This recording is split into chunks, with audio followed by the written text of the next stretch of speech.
नमस्कार, मैं Vivek Kumar, instructor government ITI Aliganj Lucknow. मैं आज आप सभी को व्यवसाय ड्राफ्टमैन सिविल के द्वितीय वर्ष के पाठ्यक्रम में बड़ी टॉपिक रेलवे के बारे में विस्तार से बताऊंगा। यह पूरा भाग हम दो हिस्सों में कवर कर रहे थे। पहले भाग में हमने देखा था इंट्रोडक्शन ऑफ रेलवे के बारे में, रेलवे का कुछ परिचय जाना था। फिर हमने चर्चा करी थी कि रेलवे के अलग अलग डिवीज़न्स कौन कौन से हैं, उनके हेडक्वार्टर्स कहाँ कहाँ हैं और डिवीज़न्स बनाने के पीछे उद्देश्य क्या था। उसके बाद हमने रेल गेजेस के बारे में पढ़ा था। रेल गेजेस के बारे में अगर बताते हुए मैं एक बार रिकॉल कराना चाहूँ आपको, तो यह दो रेल्स के बीच में वह न्यूनतम आंतरिक दूरी होती है जो बरकरार रखी जाती है किसी एक पर्टिकुलर रेलवे ट्रैक के लिए, तो उसको रेल गेज कहते हैं। उस गेज के आधार पर अलग अलग सेक्शंस हमारे पास थे, मसलन ब्रॉड गेज था, metre gauge, narrow gauge, standard gauge, metro gauge, बहुत सारे गेजेस इस तरह से हमने चर्चा किया। और बाद में हमने चर्चा किया कुछ टेक्निकल टर्म्स का। और इस लेक्चर के इस हिस्से में हम देखेंगे अलग अलग स्लीपर्स के बारे में। फिर उसके बाद हम चर्चा करेंगे कि हमारे पास कौन कौन से और विकल्प मौजूद हैं रेलवे ट्रैक को और बेहतर बनाने के लिए। तो आइए शुरुआत करते हैं और कुछ रेल सेक्शंस के बारे में जानते हैं। सबसे पहले जो रेल सेक्शन है, अगर रेल सेक्शन से मैं आपको समझाना चाहूँ तो मैं बात कर रहा हूँ रेलवे ट्रैक जिस मटेरियल से बना है, जिस शेप में बना है। अगर हम उस मेटल को काटें, मसलन जो गर्डर्स की तरह इस्तेमाल होता है रेलवे के मूवमेंट के लिए, उसी को हम रेल सेक्शन बोलते हैं। अगर हम उसके इन प्रस्थ काट को देखें तो हमें अलग अलग सेक्शंस मिलेंगे जिनके बारे में हम आगे चर्चा करेंगे। तो अगर मैं रेल सेक्शन के बारे में बताऊं तो ये एक प्रकार का स्टील गर्डर होता है जो मीडियम कार्बन स्टील का बना होता है। मीडियम कार्बन स्टील जिसमें लगभग 0.7 से 0.8% तक कार्बन होता है और लगभग 0.8 से 1% तक मैग्नीज होता है। तो ये समझने की आवश्यकता है कि जो रेलवे ट्रैक हमारा बनता है वो मीडियम कार्बन स्टील है जिसमें आयरन यानी Fe के साथ कार्बन और मैग्नीज भी मिला होता है। अगर हम बात करें लंबाई की, तो जो हमारे पास फैक्ट्री में बना हुआ एक रेल की लंबाई अमूमन मिलती है ब्रॉड गेज के लिए, यह लगभग 42 फीट का होता है, जो मोटे मोटे 12.80 मीटर के आसपास आता है, लेकिन हम इसको 13 मीटर की तरह कंसीडर करते हैं। वही मीटर गेज और नैरो गेज के लिए जो ट्रैक इस्तेमाल होता है उसकी लंबाई 39 फीट होती है, जो लगभग 12 मीटर के करीब होती है। इस तरह से अगर हम रेल की उपयोगिता के बारे में पढ़ें, रेल का मतलब जिस पे ट्रेन हमारा चलता है, ट्रेन लोकोमोटिव को हम कह रहे हैं। रेल की उपयोगिता क्या है? सबसे पहले तो एक सतत सतह प्रदान करता है, एक निरंतर सतह प्रदान करता है जिस पे ट्रेन आसानी से मूव कर सके। समतल सतह होता है, ट्रेन में बिल्कुल भी जर्किंग नहीं होती है अगर हमने एक बढ़िया रेल का इस्तेमाल किया है। यह एक गाइड के रूप में कार्य करता है। यहाँ पे आपको बता देना बहुत ज़रूरी है कि ट्रेन में कोई स्टीयरिंग व्हील नहीं होती, यानी जैसे आप बस या कार में देखते हैं कि ड्राइवर के हाथ में एक स्टीयरिंग व्हील होती है जिससे वो दिशा में परिवर्तन करता है। अगर दाहिने या बाएं जाना है, राइट या लेफ़्ट जाना है, तो वो स्टीयरिंग व्हील की मदद से व्हीकल को मोड़ता है। तो ऐसा विकल्प बिल्कुल भी ट्रेन में मौजूद नहीं होता। फिर ट्रेन अपना दिशा कैसे बदलती है? ट्रेन अपना दिशा ट्रैक के माध्यम से बदलती है। ड्राइवर स्पीड को कम या ज़्यादा करता है ट्रैक पे जैसा टर्न होता है, और यह जो दिशा बदलने की प्रक्रिया है इसमें जो गाइड की तरह काम करता है वो हमारा रेल ही होता है, यानी जो पटरी होती है उसी की मदद लेकर के ट्रेन अपना रास्ता बदलती है। उसके बाद अगर हम देखें तो ये सभी भार को, जो भी ट्रेन के ऊपर भार आ रहा हो, सबसे प्राइमरली व्हील्स उसी पे स्थानांतरित करता है। रेल पर ही जो ट्रेन का पहिया है वो उस ट्रेन पे आ रहे भार को सबसे पहले ट्रैक पे ही, यानी कि रेल्स पर ही स्थानांतरित करता है। तो यह इसकी विशेषता है। अब ये एक काम इसका बहुत उम्दा है कि ये जो भार आता है ट्रेन का वो खुद लेता है, फिर ये स्लीपर्स और फिर बैलास्ट के माध्यम से ये ज़मीन पर स्थानांतरित कर देता है। तो ये एक माध्यम की तरह भी काम करता है लोड को ट्रांसफ़र करने के लिए। अब अलग अलग हम रेल सेक्शंस की बात करें, और सबसे पहले जो रेल सेक्शन इस्तेमाल किया जाता रहा वो डबल हेडेड रेल सेक्शन इस्तेमाल किया जाता रहा, जिसके ऊपरी हिस्से की लंबाई 70 mm थी और सेम वही लंबाई यहाँ पर भी 70 mm रखी गई। इसकी कुल ऊंचाई के बारे में अगर हम देखें तो 152 mm ऊंचाई थी। फ्लेंज की मोटाई 19 mm थी। अब यह जो हेड था, इसकी जो चौड़ाई थी वो 44 mm थी, मीन्स गहराई जो थी वो 44 mm थी। अब इसके बारे में एक बात बहुत ख़ास है कि जैसा सेक्शन आपको ऊपर यहाँ पे दिख रहा होगा वैसा ही सेक्शन यहाँ नीचे भी बनाया गया था। विचार यह था कि एक बारी अगर हमने रेलवे ट्रैक को फैक्ट्री में बना दिया, रेल्स को फैक्ट्री में बना दिया, और फिर इसको जब हम इस्तेमाल करने लगे, मसलन इस पे ट्रेन का आवागमन शुरू हो गया, तो उसके आवागमन से यह जो ऊपरी सतह है जिस पे ट्रेन का आवागमन होगा, इस पे वियर एंड टियर होगा, जिसके वजह से क्या होगा, ये इसके सतह का क्षरण होगा। तो हम क्या करेंगे, इसको ओवरटर्न कर देंगे, मतलब ये वाला सेक्शन नीचे और इसको ऊपर कर देंगे, और फिर से वो ट्रैक इस्तेमाल करने लायक हो जाएगा। यह विचार तो अच्छा था, लेकिन समय के साथ जब हमने देखा कि ऊपर वाला सतह तो ख़राब हो ही रहा था, साथ ही साथ स्लीपर्स पे पड़े पड़े ये नीचे वाली सतह भी ख़राब हो रही थी, तो ये आइडिया बिल्कुल फेल हो गया, यानी डबल हेडेड सेक्शन रेल के बिल्कुल भी प्रैक्टिस में नहीं आए। उसके बाद वहाँ से जो हमने ज्ञान लिया था, जो जानकारी ली थी, उसको इस्तेमाल करते हुए क्या किया कि जिस सतह का क्षरण ज़्यादा हो रहा था उसको ज़्यादा मोटा, ज़्यादा बड़ा सेक्शन बना दिया, यानी कि टॉप हेड जो था उसको हमने बड़ा बना दिया और फुट पे मेटल की मात्रा कम कर दी। और एक समस्या और थी, इस तरीके के सेक्शन को स्लीपर्स से जोड़ने के लिए हमें चेयर्स की मदद लेनी पड़ती थी। कुछ इस तरीके से मैंने पिछले सेक्शन में बताया था कि चेयर्स की मदद से इसको जोड़ा जाता है, और यहाँ पर कुछ इस तरीके से ये चेयर्स कहलाते हैं। तो चेयर के मदद से इनको जोड़ा जाता था, जो एक एडिशनल फिक्सर्स की तरह काम करता था, कुछ एक्स्ट्रा चीज़ ये हो जाती थी इस्तेमाल करने के लिए।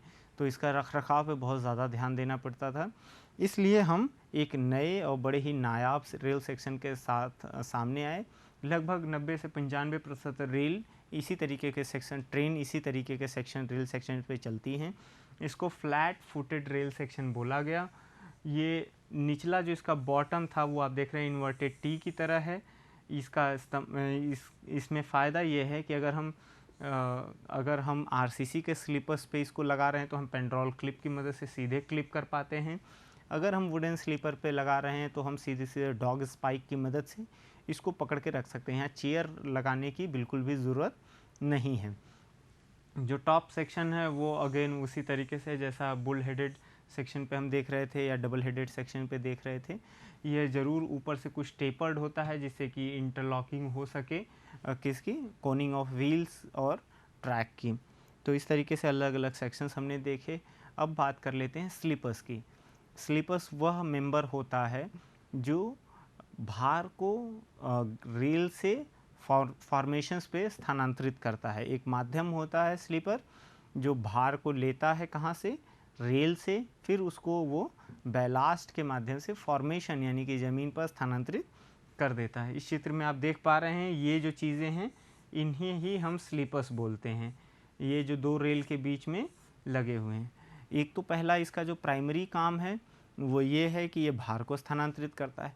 दूसरा जो इसका महत्वपूर्ण काम ये है कि इन ट्रैक्स को इनके नियत स्थान पर पकड़ के रखना है, यानी कि इनके बीच की जो क्षैतिज दूरी है उसको बराबर बनाए रखने का काम भी स्लीपर्स के द्वारा किया जाता है।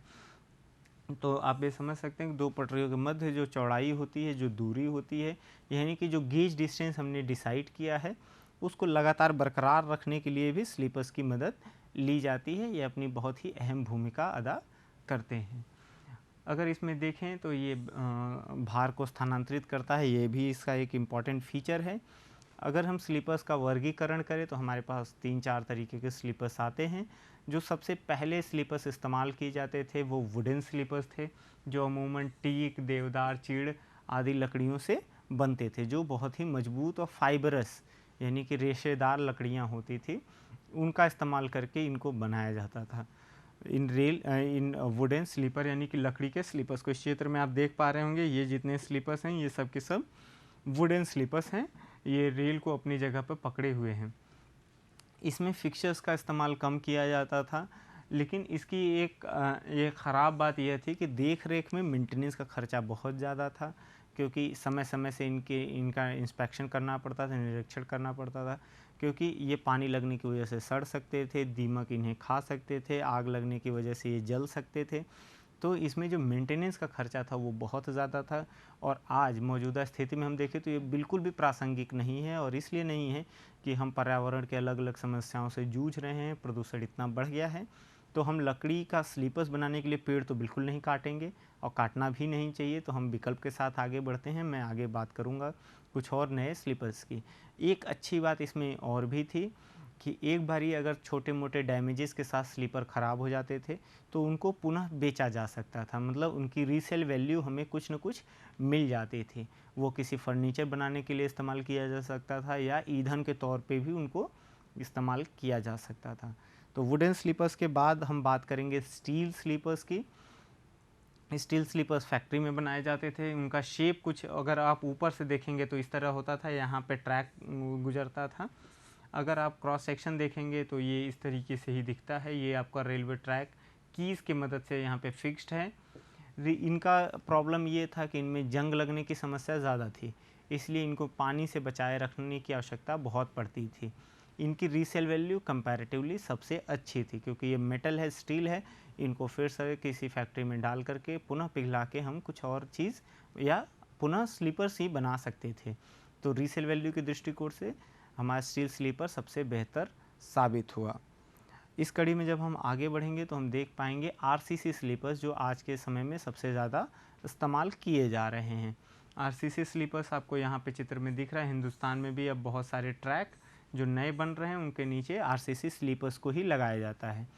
यहाँ पर रेल को हम पेंड्रॉल क्लिप की मदद से आसानी से फिक्स कर देते हैं। इनकी देखरेख की बहुत ज़्यादा ज़रूरत नहीं पड़ती, क्योंकि इसमें न ही जंग लगने का खतरा होता है, न ही आग से इन्हें क्षति पहुंचती है। लेकिन यह ज़रूर है कि कुछ एक स्लीपर्स पे जर्क की वजह से टूटने की दिक्कत आती है। इन्हें प्री कास्ट किया जाता है, इसलिए इसमें नेगेटिव स्ट्रेसेस पहले से ही होते हैं, जो ट्रेन के मूवमेंट पे उनको आसानी से झेल पाते हैं।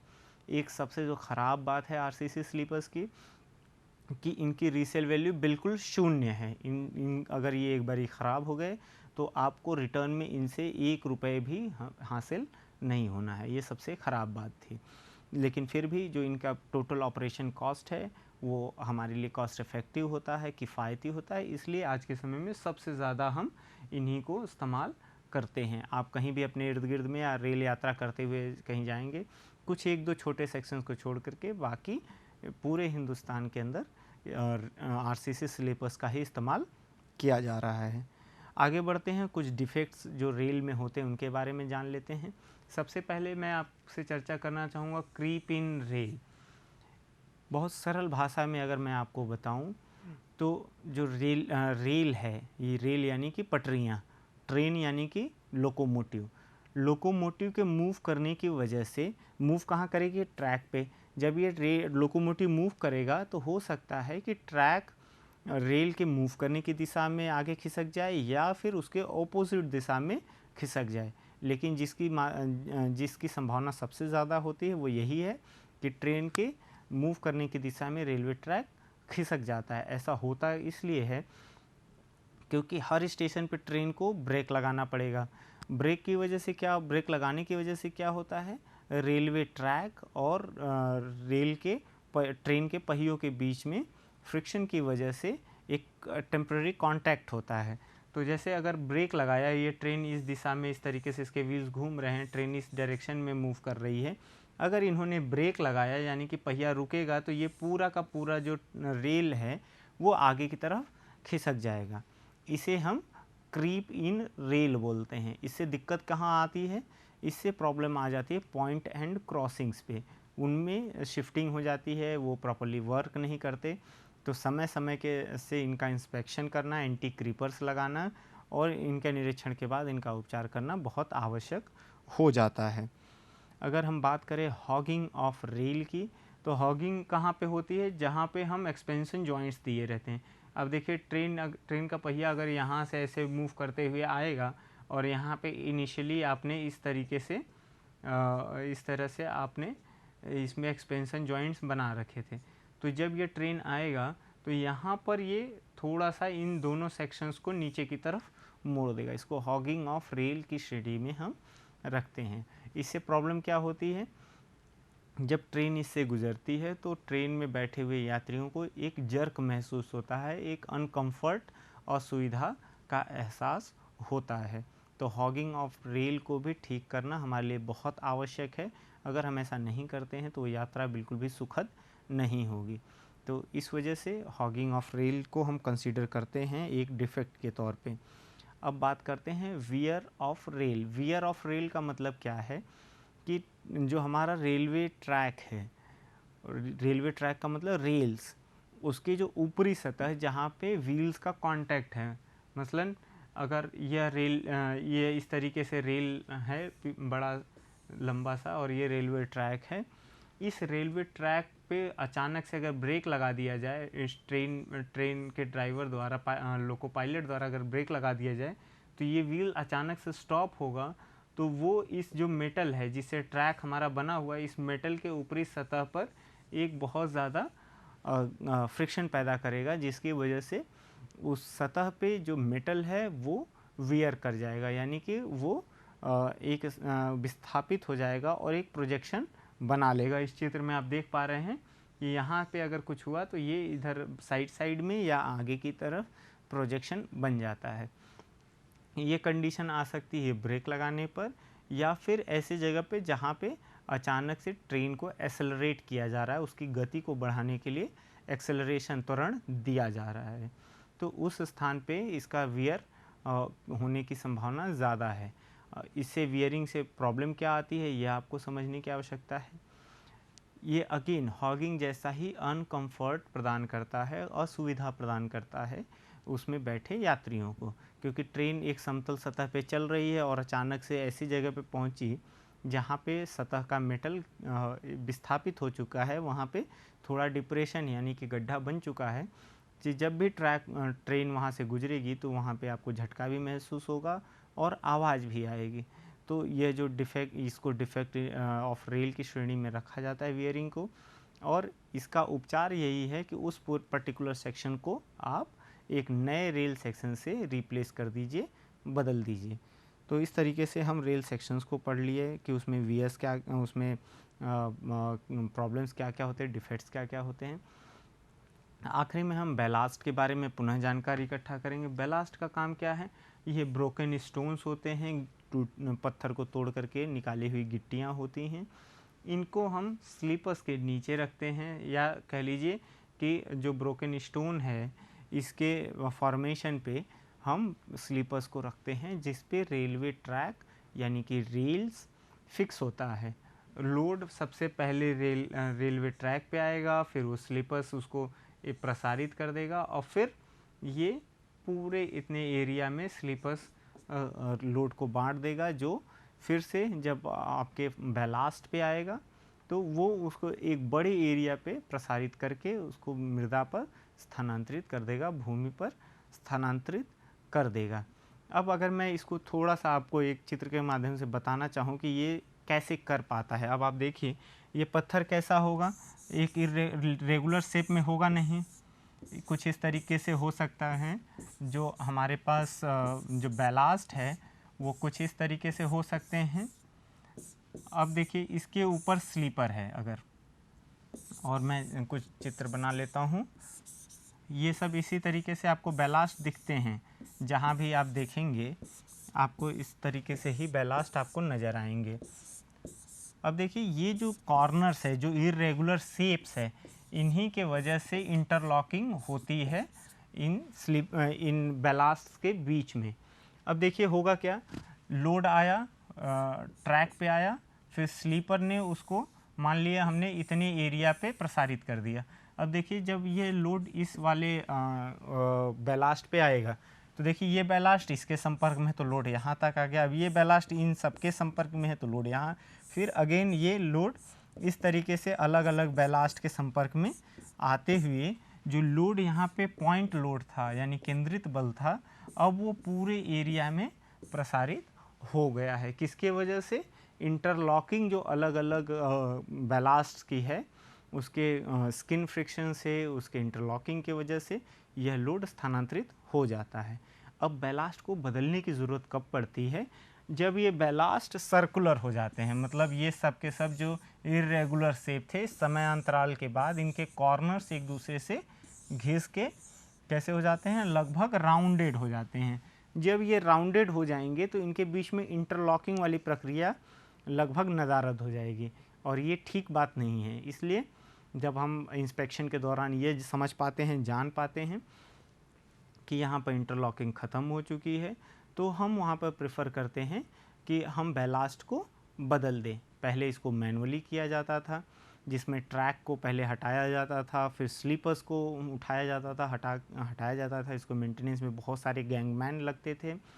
फिर उसके बाद जो एग्जिस्टिंग फॉर्मेशन थी, यानी कि जो पहले से पड़ा हुआ बैलास्ट था, उसको उस जगह से, पर्टिकुलर जगह से हटा लेते थे, और फिर वहाँ पर हम नए बैलास्ट को डाल करके उसके फॉर्मेशन, ये जो साइड स्लोप है, साइड स्लोप आप समझ पा रहे हैं 1.5:1 है। इसका मतलब क्या है कि अगर ऊंचाई 1 है तो हॉरिजॉन्टल कितना होगा आपका, 1.5 होगा। तो ये इसके साथ हम जो ये रेशियो, ये जो स्लोप के साथ बना करके हम इसके बारे में अच्छे से स्ट्रेटजी बना लेते थे कि बैलास्ट हमें कितनी ऊंचाई तक लगना है। आगे अभी हम और भी पढ़ लेंगे कि इसका एक कैलकुलेशन, सरल कैलकुलेशन देख लेंगे कि बैलास्ट को की मिनिमम गहराई, यानी कि ये जो डेप्थ है बैलास्ट की, ये मिनिमम कितनी होनी चाहिए, इसके बारे में हम आगे चर्चा कर लेंगे। लेकिन यहाँ पे समझने की आवश्यकता ये है कि पहले ये मैनुअली किया जाता था, जिसमें समय की खपत बहुत ज़्यादा होती थी।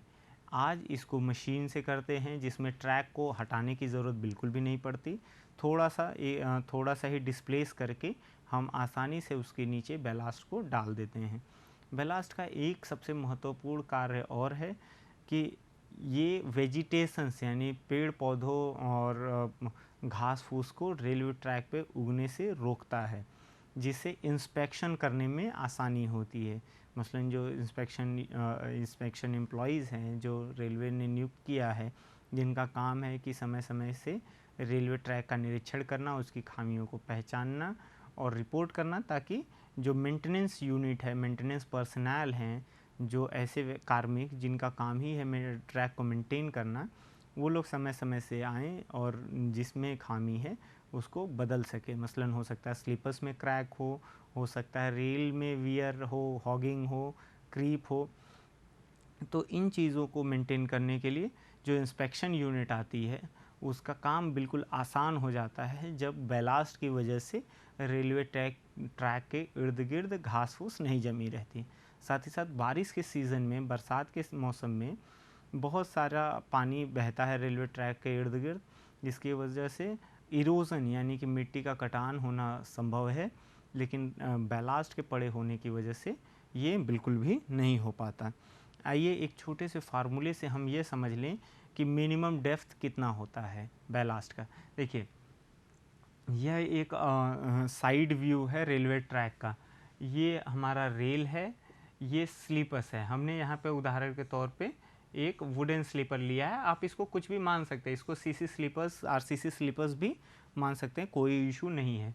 जिसकी चौड़ाई, स्लीपर्स की जो चौड़ाई है वो स्मॉल b हमने लिया है और इनके बीच में, स्लीपर्स के बीच में जो सेंटर टू सेंटर डिस्टेंस है, उसको हमने s के तरह डिनोट किया है, दिखाया है।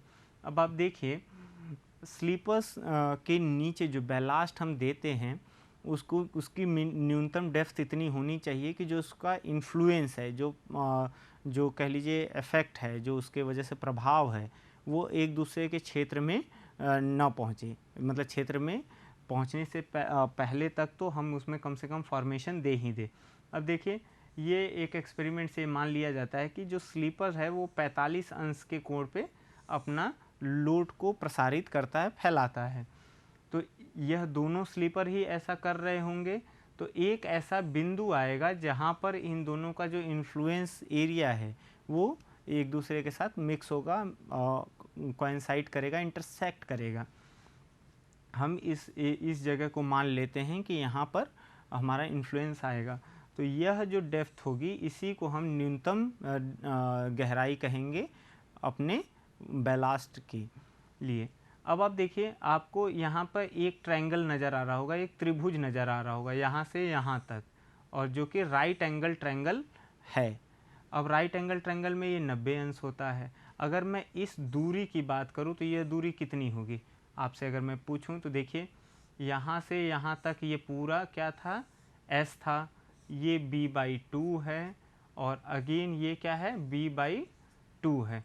अगर मैं इसको पूरा यहाँ तक लूँ तो मैं ये कह सकता हूँ कि s में से b/2 अगर माइनस कर दें तो हमें ये पूरी यहाँ से यहाँ तक दूरी हो जाएगी। उसको जब हम डिवाइडेड बाई 2 कर देंगे तो वो हमारा ये वाला डिस्टेंस प्राप्त हो जाएगा। अब देखिए मैं यहाँ पे लिख रहा हूँ s minus b/2 plus b/2। इन दोनों को जब हमने किया तो ये पूरी दूरी आ गई। अब अगेन जब मैं इसका हाफ कर दूंगा तो मुझे ये डिस्टेंस मिल जाएगी, तो ये आ जाता है s माइनस b/2, यानी कि यह दूरी हो गई s माइनस b/2। जब मैं इस गहराई की बात करूंगा, देखिए 45 डिग्री है तो ये परपेंडिकुलर हो जाएगा, ये बेस हो जाएगा। तो tan 45 क्या होता है, tan 45 डिग्री ये 1 होता है, जो tan 45 डिग्री बराबर हो जाएगा p/b। अगर मैं यहाँ से p लेना चाहूँगा तो ये b tan 45 हो जाएगा, b है s minus b/2 into tan 45, जिसका वैल्यू 1 होता है। तो जो p है वो s माइनस b/2 आ जाएगा। p को हम यहाँ पे d से डिनोट करते हैं, तो आप ये फार्मूला देख सकते हैं, s माइनस b/2 आ गया। ये अलग अलग उसके डिनोशंस हैं। इस पूरे पार्ट में हमने अलग अलग रेल सेक्शंस के बारे में पढ़ा, स्लीपर्स के बारे में पढ़ा, बैलास्ट वगैरह के बारे में डिटेल में पढ़ा।